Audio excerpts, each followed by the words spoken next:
Shtëpi të reja, të rikonstruktuara por fatkeqësisht me drynë. Është kjo situata në fshatin Nepravisht të bashkisë së Libohovës. Pothuajse fshati është i populluar vetëm nga mosha e tretë, ndërsa të rinjt janë larguar për një jetesë më të mirë në shtetin fqinj.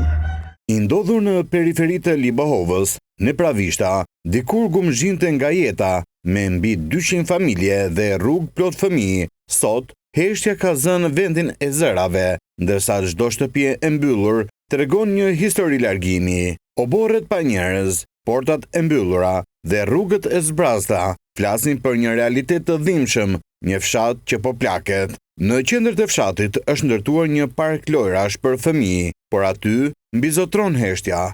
Lojrat janë aty, por fëmijët jo, si simbol i qartë i një brezi që mungon. E njëjta pamje shfaqet edhe në lagjen Nepravisht Fush, aty ku gjatë periudhës së kooperativave në komunizëm u ngritën fermat, por banorët tregojnë se sot në këtë lagje nuk kanë mbetur më shumë se 5 familje nga 45 të tilla që ishin dikur. Në fillim fare ka qenë 45 familje. Pas aty si u prish u kthye sistemi, të gjithë ikën në emigracion.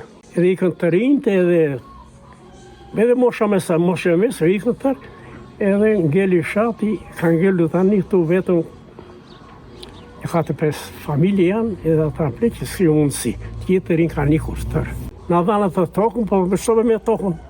Unë veti 6, çdo bëja unë tani me atë tokë që kemi fëmijët pa shkollë, pa gjë, vetë bën shkollën në Gjohasën, në shumë fëmijët, se këtu për 3 fëmijë janë, 3 kush vjen. 6 të tërë, kanë ikur të tërë 6. Ç'të bësh? Me se merreni tani? Unë jam pensionist. Billin misër, grur, tërshëre, të tëra këto. Tani ju ku ferma, eli vetëm fshati. Fshati bosh. Bosh, se ka rikur të tjerët. Dikur Nepravishta njihej për prodhimet bujqësore, kullotat dhe fermat, por sot tokat janë lënë në djerë, të rinjt kanë ikur, duke lënë pas prindërit dhe gjyshërit që presin me shpresë një telefonat, një vizit ose ndoshta një kthim që nuk dihet nëse do të vijë. Nepravishta po shuhet ngadalë, duke u kthyer në një fshat me shtëpi, por pa jetë, me kujtime, por pa të ardhme.